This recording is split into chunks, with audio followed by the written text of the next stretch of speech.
Hello and welcome to Good Morning Africa here on HousingTV Africa. This is a flagship program and it's always a pleasure to break the day with you here on HousingTV Africa. I am Dorcas Chia, and this week again I am in the studio with my ever elegant colleague. Good morning, esteemed viewers. Many thanks for joining us on another episode on Good Morning Africa on HousingTV Africa, where we discuss issues that are current in Nigeria, our country. My name is Confidence Ruben. Yes, welcome, Confidence Ruben. Why are you always? Yes, no, it's the way you call the name. It's the confidence, actually. And the Ruben. Just it. And the Ruben. And the Ruben. Ruben that we know. No, actually, that's the wrong pronunciation. You get. Back then in school, one of my lecturer was like, "It's not Ruben, it's Ruben." Ruben. So and you just took it like that. Yes. Wow, that's nice. That's quick question, Ruben. Okay. Confidence, Ruben. Anyone. Quick question. If you are given a government job, a federal government job, let's say, because we hear federal government job is the real thing, and let's say 1 million to kickstart a business. Okay. Which would you go for? First of all, how much is the salary for the federal government job? I don't know, but I'm just saying. No, your speculation is not complete. I can't say about that. I can't say about that. Okay. I can't say about that. Okay, federal government job, it has its own goodies. You have the pension there, and the salary sometimes they don't owe. I don't know, but then. I've always been a business-oriented person. So I think I'll go for the 1 million naira. Now, someone will say, starting a business now in Nigeria with 1 million naira to an extent is not feasible. But then I think it depends on the kind of business and also the location you get. So 1 million naira, I'll go for it. I will work with that, establish a business, and God help me, I might even get more than that 1 million naira within a short period of time. That's very true. That's very true. Just need to be optimistic, be positive. Instead of working for someone or federal government job, I think I'll opt for the 1 million naira to start up a business. As an Igbo girl that you are now. Stop playing. Back to you. So what's your own take on that? Me, I just love to be on the fence at this moment. Let me say, but I think I'll actually go for the 1 million naira to start a business. That's a Ben we're talking. And everything though. But some people will say they are not business minded, and it's not everyone that can be a CEO. If all of us be CEOs, who are the people that are going to work for the CEOs? Okay, well that's their own business. For me, I'm going for the business. Yes. So today we are going to be looking at entrepreneurship development in our society and in our country. How does this affect us? What is this all about, and how does it contribute to the economy of our country? All these questions and more we are going to be answered in the course of the program. But before we move forward to the program, let's move over to the I Can Make It segment and receive a great charge for the week. Shall be right back.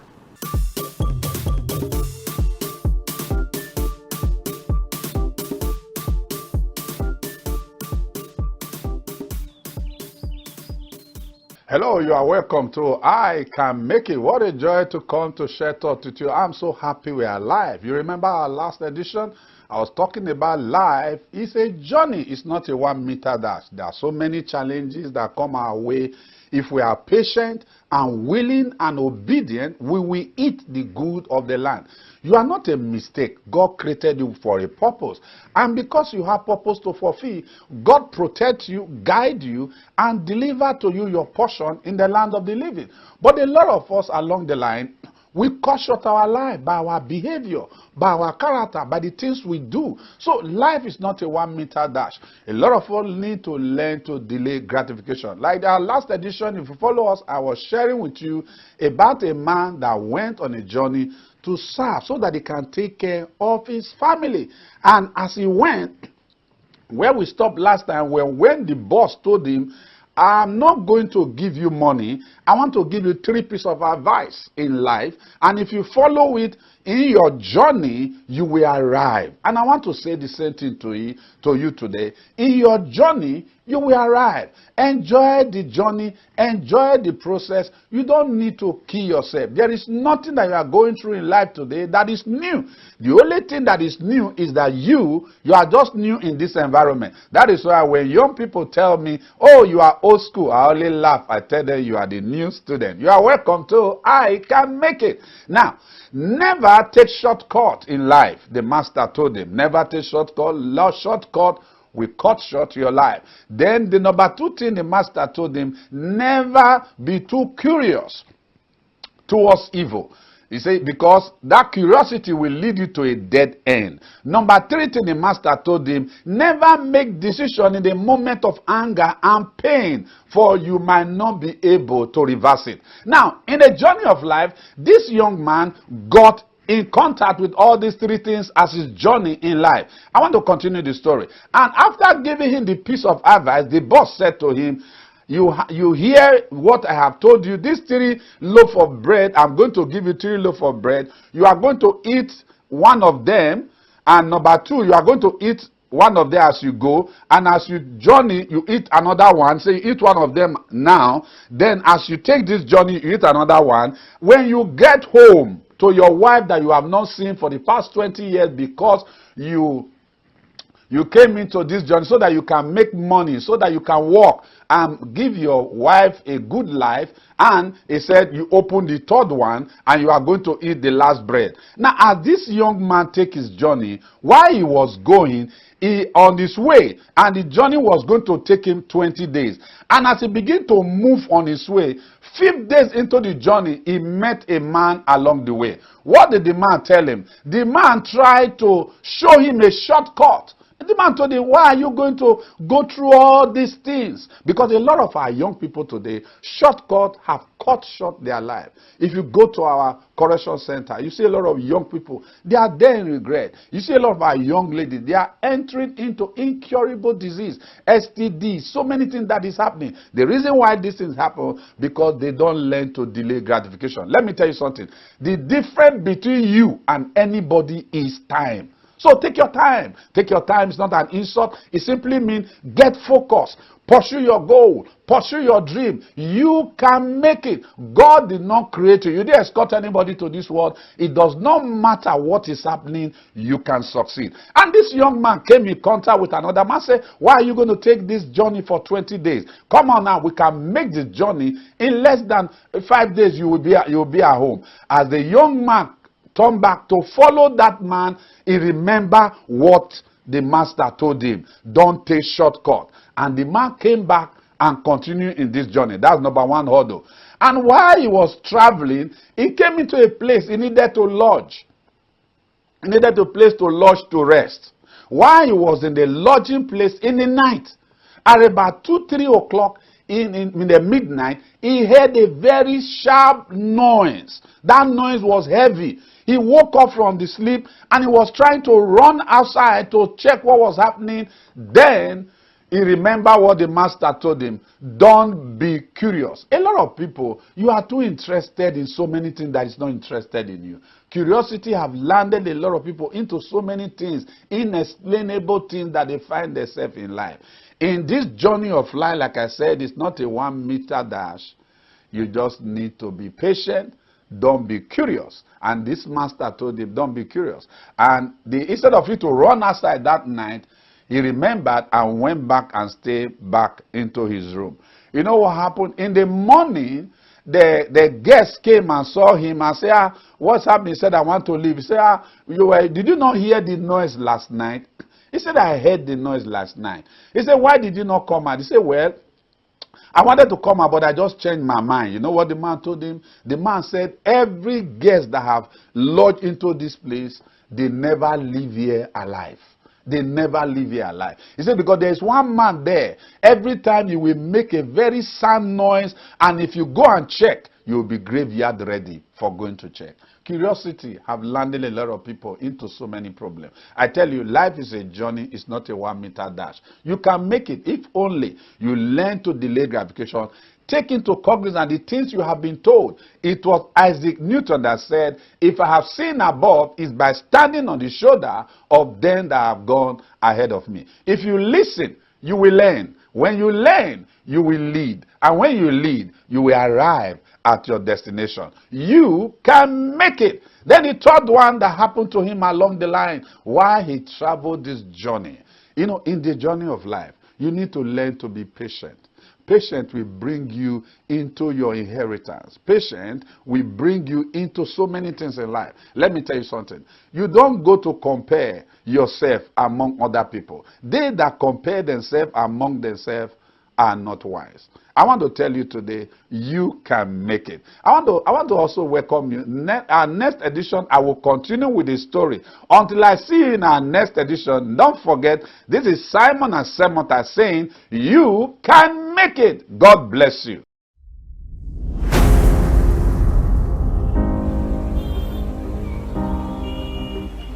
When the city is getting too loud, you need a home.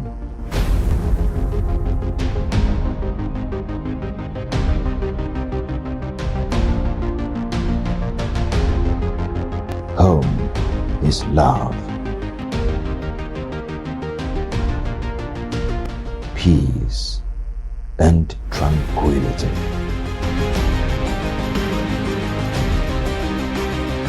Home is HousingTV Africa. HousingTV Africa, your first in housing news.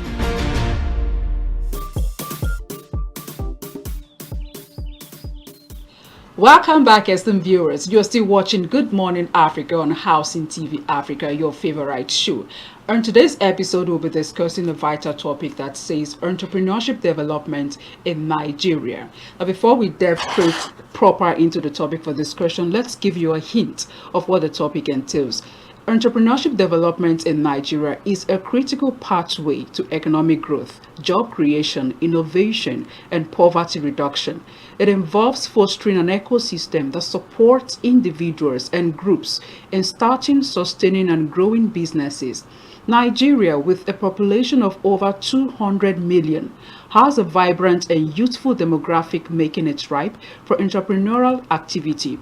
Today on Good Morning Africa, like I said earlier on, we'll be discussing entrepreneurship development in Nigeria, the challenges, how to surpass these challenges by entrepreneurs, and the impacts of entrepreneurship in Nigeria. With us in the studio is our wonderful and amiable guest who will be doing justice to this topic this morning. He is a personal development coach and an entrepreneur. He goes by the name Edet Jeremiah. Thank you so much for having me. Hello, Edet. You're welcome. Thank you so much. Thanks for joining us on today's episode on Good Morning Africa. How are you? I'm very fine. Well, I just asked for asking sake because obviously you look very, very fine. Actually, you're right. It looks really, really relaxed and very, very, very fine. Like he's not going through anything. Everything is all right. I'm not going through anything actually. It looks as if you just checked into the country. You've not been living in this country. I've been here. It doesn't look like No. We've been enjoying the government, the economy is friendly and all that. The economy is friendly. Yes. Wow. You see what I'm saying? We need to know. Thank God we are here. You need to show us the way. Other people are saying the economy is not friendly, but you are saying it. It's friendly. So you need to give us tips. That's why we are here today. Yeah, I mean, he's an entrepreneur. What more can you say? We are going to know. That's why he's here. Yes. All right. So, Edet, what is entrepreneurship development and why is it important in Nigeria? Okay, entrepreneurship development. Yeah. Coming just to tell us about entrepreneurship development without giving us a background about what entrepreneurship is, is really not profitable for the viewership. Yeah. An entrepreneur is one who undertakes the risk to start a business. Okay. That's for a basic definition. But if we want to go a little bit advanced, basic economics tells us there is the factors of production, land, labor, capital, and the entrepreneur. Yeah. So he's basically one who combines the other three factors of production to make profit. Okay. So an entrepreneur is one who knows how to use land, let's put forward the word, an asset to make profit. Yeah. Is one who knows how to use capital to generate more income or profit. Is one who knows how to employ labor or actually give out labor for the sake of profit. Okay. This will help the viewership understand that when we're talking about entrepreneurs, we're not talking about some mystical thing, because certain people think entrepreneurship is one big word or one big life or something. Yeah. No, we're all entrepreneur at different levels. Okay. So it's your ability to combine either land or asset, capital, labor, whatsoever, for the sake of making profit. Okay. A lot of people will also say entrepreneurs are people who look for problems in society and solve it. Okay. But you know, we all have our opinions as to entrepreneurship. But at the basic level, I believe we engage in entrepreneurship primarily for profit. It is your desire to make profit, maybe make a living, earn more, that makes you say, oh, what do we want to look for in society that we're able to solve? Just in case someone is viewing and say, oh, me, I want money, money, money, money. It's a very good seed to start entrepreneurship, because it helps you sit down and know what to do. Now we come to entrepreneur development. Entrepreneurship development is every, policy, every step we take, every measure, every action to help that individual who is undergoing a business risk to make profit, that person who is going out to give labor in terms of service for income or profit, and all that. So it is every step we take, by the way, from our own primary level, the government wise, the economy wise, and every other thing we do to make sure that entrepreneurship thrive in an economy. Okay, you just mentioned that entrepreneurship mainly is for profit making. Yes, if I Primarily. Yeah, primarily for profit making. And I remember having a conversation with someone who out of his own hard work was able to build up his transport company, and he said something that if you do things because of money, Okay. you get burnout at the end. Because he said entrepreneurship is not easy, and he was like, okay, he was advising us and saying, okay, you should do things because of passion. And now I'm hearing entrepreneurship is primarily for profit making. So where is the place of passion Beautiful. in entrepreneurship? If you agree with me, you see people who are passionate about things before. Of course. There's a thin line between passion and a desire to make profit. Okay. Now, when we teach about entrepreneurship, I'm not just saying you should just be obviously a money monger. But if there's anything that will make you sit down and want to solve problems, if you open an NGO, it's okay, you can start giving out to people and all that. But when you want to cross the thin line for which you would employ labor, you will make capital work, I don't see anything you should be outside of profit making. So profit making is even what, when you're starting out a business, they want to know your initial capital outlay. They want to know your progression. They just step into the bank and say, I need a loan because I'm emotional, or I just want to give up passion and all that. So I'm just trying to bring a healthy blend between people who want to buy passion and make you see that if you add a profit orientation to what you want to do as an entrepreneur, you would actually even run more. So even when the business is having its downturns, you say, okay, our vision is to say we make over this figure in this year. If we don't meet up, we can now begin to ascertain the things we can do from within to structure our growth so that we scale up to that height we want. It gives the entrepreneur another kind of view towards entrepreneurship. So if you go mainly for passion, it's beautiful. I do a lot of things for passion, but there's a thin line to the things I do, because certain things are profit oriented and profit strictly. And when I want to give out profit, I make sure that the value I'm giving out for that profit is matching. It's not that I just emotionally want people's money and I don't go out to put the work, bring good product and services, bring wise counsel and all that. So the need for profit should not bypass the need for giving value, but put profit in view if you want to do entrepreneurship. Okay, so for proper understanding, you said the primary purpose of entrepreneurship in Nigeria, or among entrepreneurs, that's the purpose, is profit making. No, I was actually speaking about my view. Your view. Yeah, that's why I told you certain people believe in passion, Okay. looking for a problem to solve. Okay. But I was telling you that if you want to advance in entrepreneurship, we're just sharing our thoughts here and how it progresses with us.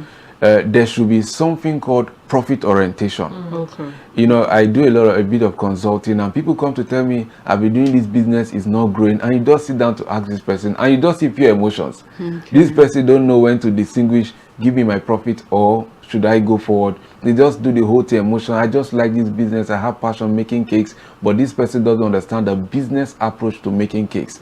There are times you brand, there are times you give discounts, there are times you upscale, there are seasons where your price should go up. And if you use emotions for those seasons, you will notice your passion is increasing, but the business is dying. So I was just trying to sell a thought that if you're having entrepreneurship, from my own point of view, you should have profit orientation. I have a master's degree in entrepreneurship, and there are a lot of school of thought, but you know, just like we're liberal enough to share our own thoughts. All right, let's talk about the challenges faced by entrepreneurs in Nigeria. What are these major challenges? Because most of these challenges are, to an extent, it's, you know, destabilizes or it discourages some of these upcoming entrepreneurs from, you know, venturing into businesses. So what are these challenges, and how can these challenges be surpassed or overcome? Okay. In my own point of view, there are a lot of challenges varying from macroeconomic factors like the things happening around us. But if we work on certain basic things like constant electricity, you'll be surprised. Constant electricity. I know I was conversing with somebody who was consulting for a business, and she was asking this. The price it takes to build this down to even Lagos is even compared to the price of the product she's even selling. And so if fuel pricing can come down, transportation will come down, and it helps people sell their products and services to other states within Nigeria. And there are a lot of people who burn so much of fuel running a business here, and it's discouraging. Very. So if we could have the basic electricity, constant electricity, and secondly, reduction in fuel pricing, it will help a lot of entrepreneurs. So the challenge number 3, I would say, is not really a challenge, but it's also a challenge, is funding. Sure. Funding, and let me add one, the education. You know, when we talk about funding, everybody is quick to say the government doesn't give funds, but a lot of people don't even know how to access funds. And just like we just go, I was telling somebody, having a skill is different from running a business. You can just go to a fashion store or, you know, apprenticeship system, just go learn how to make a cloth and come outside. And that person is looking for a grant. Whereas if you're looking for a grant, they ask you for a business plan. So there should be education, like trainings for entrepreneurs in Nigeria. We should tackle that base, because a lot of people are just doing things for doing sake. So when we tackle the base form of, you know, education for them, we can move forward to, giving funding. And after that funding, make sure that there's conducive environment. The government cannot do everything, frankly speaking. That's true. We're a developing nation, and there are a lot of things to combat. So it's your own duty to now begin to combine. Accept which comes in form of funding, capital, and you know, if you have a machine like a tailor, that's an asset. So your ability to convert that knowledge, which is your labor plus that asset, is what is entrepreneurship.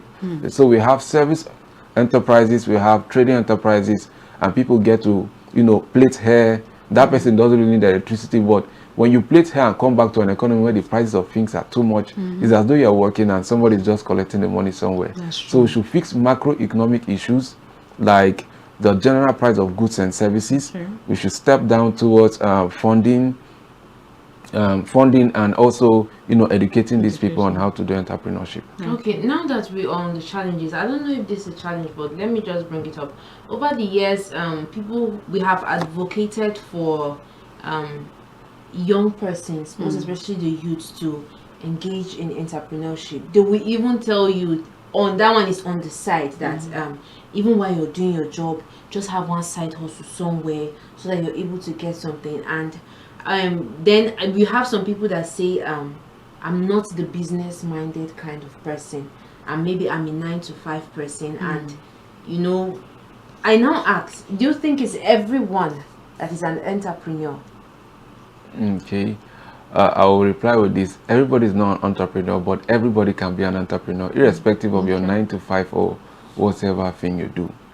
Reasons being because, like I was trying to introduce, 3 kinds of small businesses. You know, small businesses are littered around Nigerian, and it's a major driving force to the Nigerian economy. The person selling food around you, down to the transportation services, all this constitute to a major economic activity in Nigeria and Africa as a whole, because we're a developing continent and all that.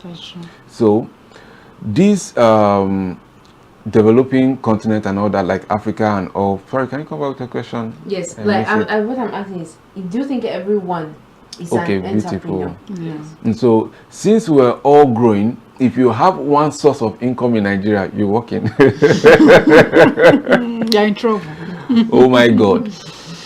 One in source trouble. of income right now is that the next minute your happy salary is here, the next minute you're a mathematician, the next minute you're trying to say, I need to. You don't even need to wait for the next minute. As the money is coming in, it's going Before it out. comes in, like it's already Before it's going. coming in, that mathematics has been done. Exactly. Yeah. You're already depressed. So I was trying to introduce the three kinds of small businesses. Okay. We have trading, service, and small manufacturing small businesses that every Nigerian can engage in. So the small trading businesses involves buying and selling.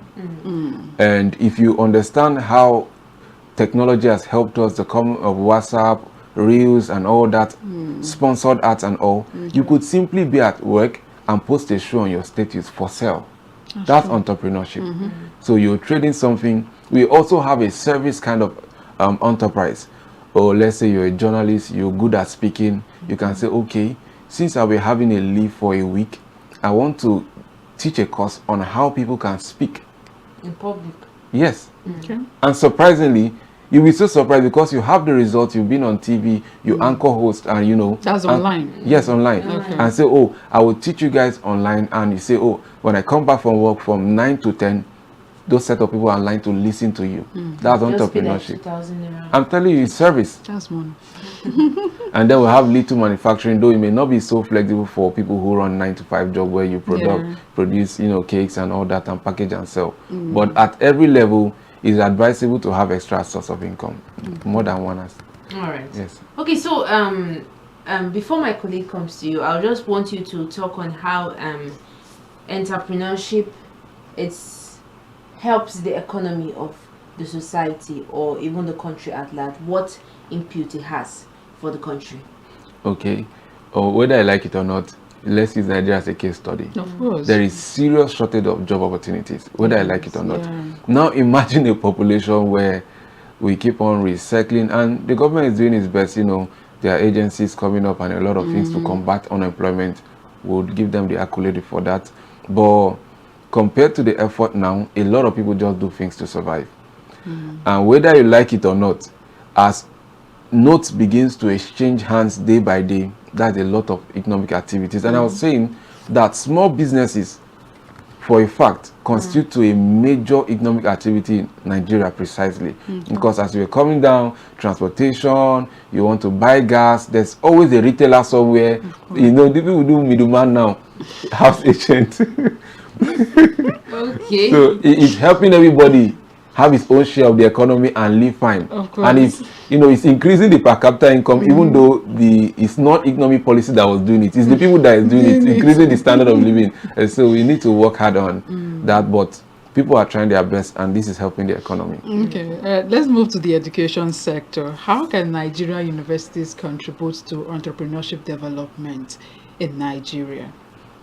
Personally, you know, I love the Nigerian education system, and I'll be so proud to say it anywhere.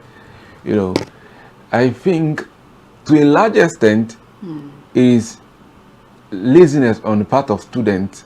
I'm not generalizing, I'm just giving, you know, point of view, and I'll get back to the organizations too, the schools themselves. Okay. But I studied economics in my undergraduate, and we did a course around 300 level entrepreneurship.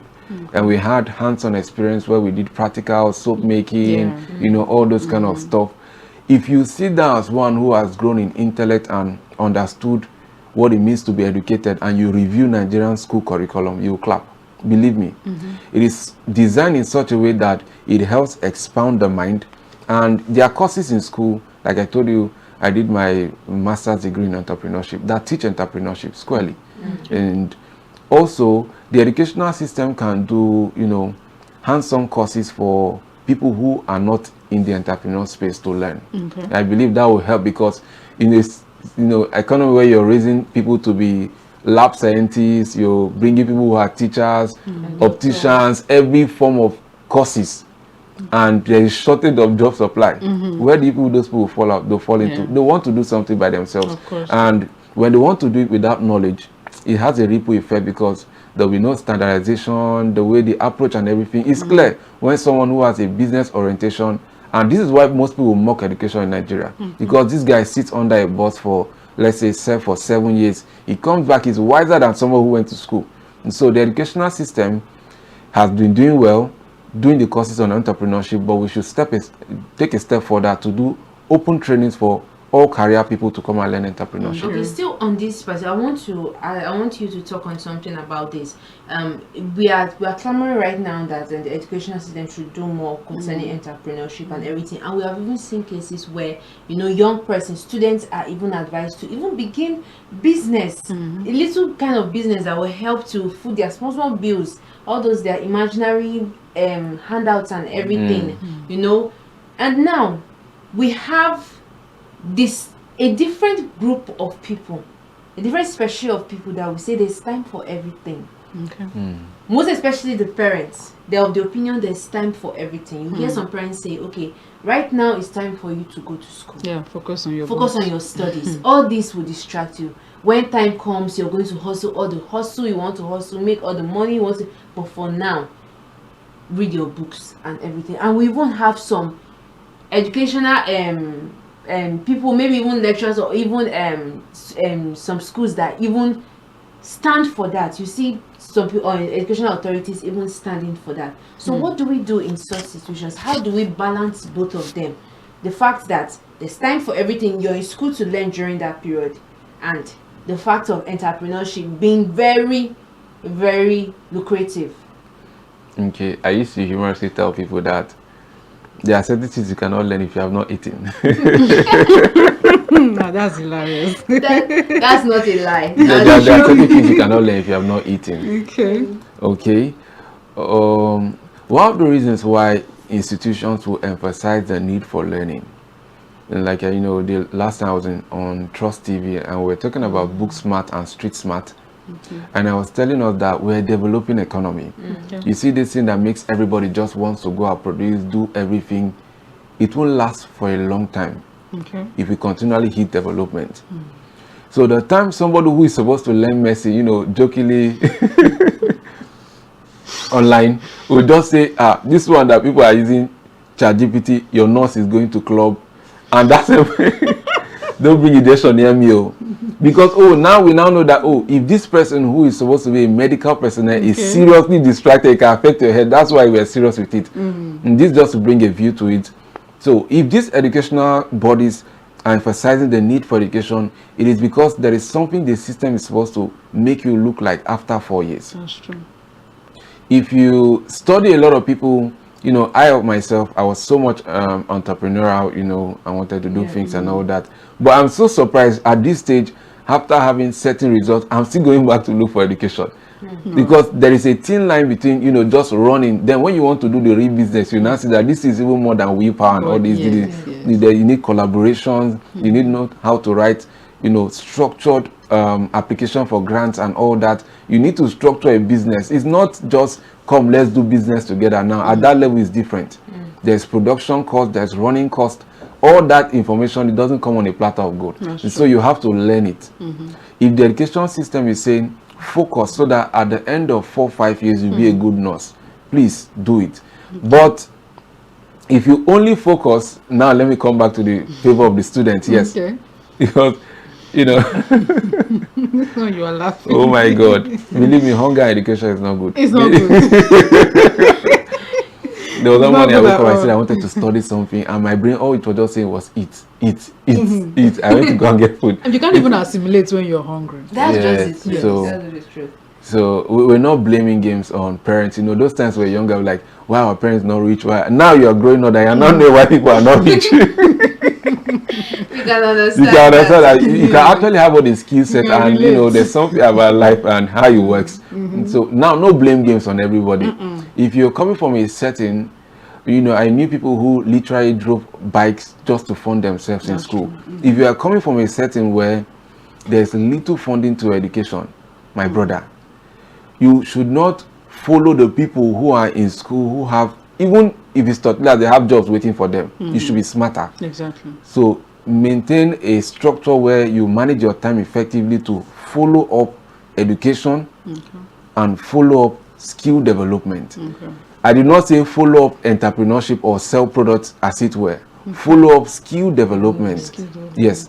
So skill development in terms of, you can see that as a student, the world is evolving. There are online jobs now. There's a growing need for AI engineers and all that. You can say, oh, since I can get a little bit of things to do around myself now, why not after class, I may sit down, if I have 1 or 2 friends, we learn programming. As simple as it sounds, a lot of people had this insight before we did, and they are landing on good remote jobs that are paying them real time than more than the people that are looking for jobs, and even toiling in the entrepreneurship itself. So if you don't have so much of, you know, chance to learn a high paying skill, start buying and selling, because that one, it doesn't require so much of skill and effort. All you need to do is locate a supplier who sells it at a lower price and come to somebody who's willing to buy it at a higher price, and that can help you in school. But if you go and engage on other things that will distract you, you may end up, believe me, 2-0. The grades may fail and the money, you will not get it. Because you see, that's how money works. Believe me, you must be trained enough to understand the system that grows it, that brings it, manage it, and multiplies it. And that level, you know, you can just be eating. There is a stage you reach, you are not looking for food to eat again. You are looking for sustainability, so that you don't go up and come down. That stage is not hustle that brings it, it's intellect. And so you need to be liberal. All right, let's talk about access to funding. Initially, you mentioned funding as one of the challenges entrepreneurs are facing. So how can access to funding for Nigerian entrepreneurs be improved? Okay, how can funding be improved? Let's start with the people that have been giving funds first. Maybe even you could add maybe those channels in which people can be able to access funds. Because we might be talking funding, someone will be like, where is the funding? Okay, there are external bodies that give funds from outside of Nigeria, you know, UNICEF, but you know, some of these organizations, they are narrowed to the line of work you do. So someone obviously who is doing, maybe say, supply of steel should not be looking for a UNICEF grant that has to do with, you know, education and on all those kind of stuff. But we have the small medium enterprise development agency of Nigeria, SMEs. There is Bank of Industry. They give loans. There are occasional grants that are open.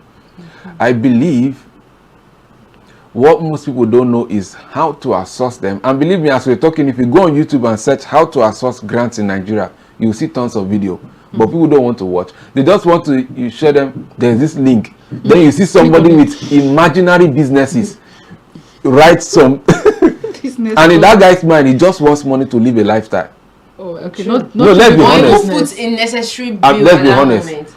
They say there's this 1 million grant, and you see someone sit down, I've been doing fishery. You understand what I'm trying to go to? So we should leave these things for people who are serious with the business itself first, because there are people that just want to have it for fun. If you're serious, you can take a step further, go online, search for organizations that give grants around that area, and there are people who are very skilled at writing grants. Believe me, you need to partner with some of them.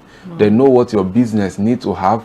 They know the approach, the vision, and how it's supposed to be tilted, so that certain organizations fund you. And that's why I told you, entrepreneurship at the beginning stage is just emotions running around, but when it comes to the sustainability, you need to partner with government, you need to partner with organizations. There's a lot of things. The local government, there are certain stages, even the local government pay revenues and all that. So there's a whole lot to it. But Smith & Gift Loan, Small Medium Enterprise Development Agency of Nigeria, we have Bank of Industry. Occasionally they open windows for support.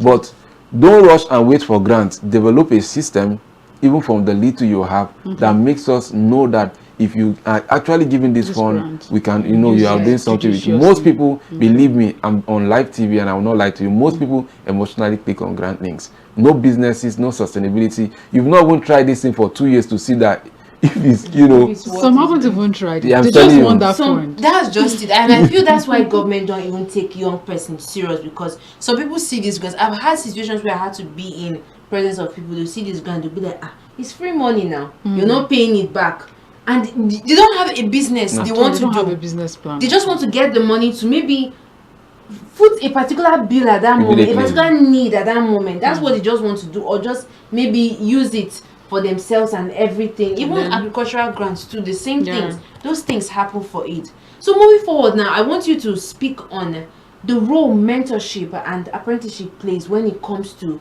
the issue of raising successful entrepreneurs in the society. Okay. But personally, I would applaud the apprenticeship system. One of the best, believe me. One of the best. Just like the Igbos. Yes, the Igbo. Yeah, let's give credit to the Igbos. Yeah, Igbo Kwenu. I know. No, we're Nigerian, and there are other states and people who do, but credit to that system. They, they developed that system. You see, a set of people say they don't want to go to school; they want to learn a craft. While we praise the apprenticeship system, that's what I'm saying. We should learn that the tides are changing over the course of time. Of course. Yes. But the system as a whole is proven to be one of the most effective that has made people successful entrepreneurs in Nigeria as a case study. Because this guy just come as a 16-year-old, very stubborn. We used to have them those times. They'll sneak from shop, come and play, go back. And in a few years' time, you see this person start out a business. Now you like how did they happen? see the shop. So what happened? apprenticeship affords you is the know-how. The know-how. If you learn entrepreneurship in form of theoretically, it's just as though you are just gathering information. It's like cho.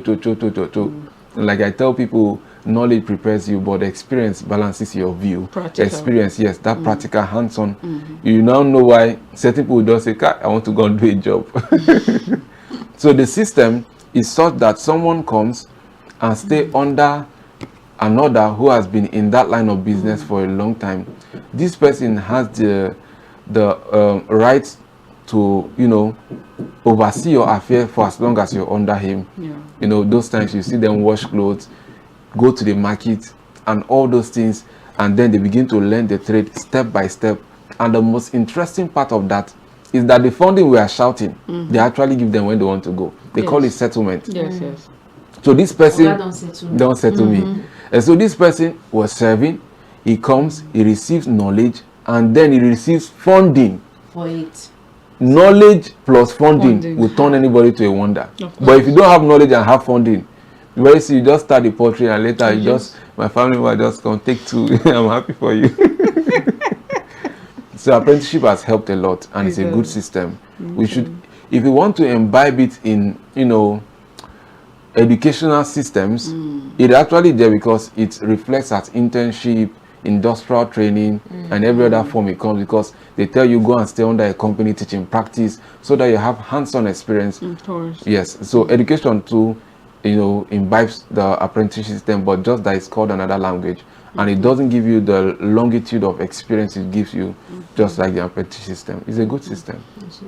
On a scale of 1 to 10, what's the effect of government policies when it comes to promoting entrepreneurship in Nigeria? What's the effect of government policies? Okay, government policies, if you start a business, you will know that the business itself is not even you that have it at a macro level. One policy, if you just come and say, oh, we are changing taxation, whether if you like complain, the tariff has gone up. It will affect your business. But I'll still tell you, Nigeria as a case study has one of the easiest environment to operate in as an entrepreneur. As you are standing now, you can just start selling something and nobody questions you. Nobody asks you of your business name. Nobody asks you of taxation. Unlike outside Nigeria. My God. So I wouldn't say there are things that are stopping people from increasing. Whereas there could be more policies that will make people grow in entrepreneurship. Policies like extra trade fairs. Chamber of Commerce, they are doing a lot of wonderful stuff for trade fairs and all that. Extra trade fairs, exhibition, open shows where people can see other people's work, attract external investors and all that. But policies right now do not affect the entrepreneur so much as at yet, But if we have them later, we'll come out and say it, because we all need to survive. But right now, it's very easy to be an entrepreneur in Nigeria compared to overseas. My God. This side, just someone does knack, you don't see, you can just come and see 2 wood here, 2 wood here, there's tapoli on top. The next morning, business has started. So still talking about these government policies, but do you think it's on on a positive side when it comes to promoting entrepreneurship, or is it on a negative side? Does it have a positive impact on entrepreneurship development in Nigeria? Okay, so we're operating a mixed economy. So the government, the private sector has a hand in everything. And any economy who is operating a mixed economy in any nation that is operating a mixed economy and fights the second side is mixing, which is just as though it's fighting itself. Obviously, the government cannot cater for every need in Nigeria as at yet. Yes, they work hand in hand. So private sectors thrive, and for them to thrive, you need to give them a conducive environment. Exactly. So bringing policies that will help private institutions thrive and all that, reduction of tariffs and a lot of taxation reduction and all, it helps private companies come up. Yes, and so CAC is doing a lot, and a lot of policies are there to help private organizations. Okay, so for you, just before we round up, for you as someone who is an entrepreneur already in the business, what would you tell what kind of mindset would you advise an aspiring entrepreneur to have or to adopt during the whole process? Because like you say, Rome was not built in a day. It doesn't just happen overnight. And for you, I'm sure you are still, you're not where you're supposed to be, you are still moving. So what kind of mindset would you advise an aspiring entrepreneur to adopt? Okay, now this is where we get into a bit of personal development. Okay, all right. Yes. Okay. Now, there's this kind of people we call, as it were, hustlers. These are people who don't give up. Today, this guy is selling cars. The next day, he started selling another thing. Even if this business crumbles, he's starting another thing. So I'm not promoting hustling or anything, but I'm trying to promote the mindset of not giving up. Believe me, not giving up. You should see each day as a step. But the only thing we do is that we just approach business for the fun of doing business, and that is why I say it's not constructive. Sit down to look for your motive first. If it's passion that is your motive, beautiful. If you obviously go through a city where there are good houses, there are good cars, and it works on your mindset enough to say you want that life, now you're not knowing there's emotion attached to passion. The emotion is I want to live well. So when the emotion is there, I know why I teach about profit making. It does something to your level of thinking. So you are not just after just making money. You will see a need to upscale. When you work with passion, you only do the things you like. When you work with profit making, now not to be on an extreme where you just do anything to make money. No, you know that if this job can be paying me this, and I can learn this skill and it can be paying me this. I teach people when it comes to skill, you can do with passion, you can develop a skill for intrinsic value to improve your jobs and all that. The last is for money. So if this is paying and I have the intellectual property and the understanding enough to go through that system to learn it, obviously I'll get a good pay. So have a mindset, number one, that you're not giving up. Entrepreneurship. Even me that's talking, there were days those times. It feels like giving I'm up. like, What are you doing? what they like.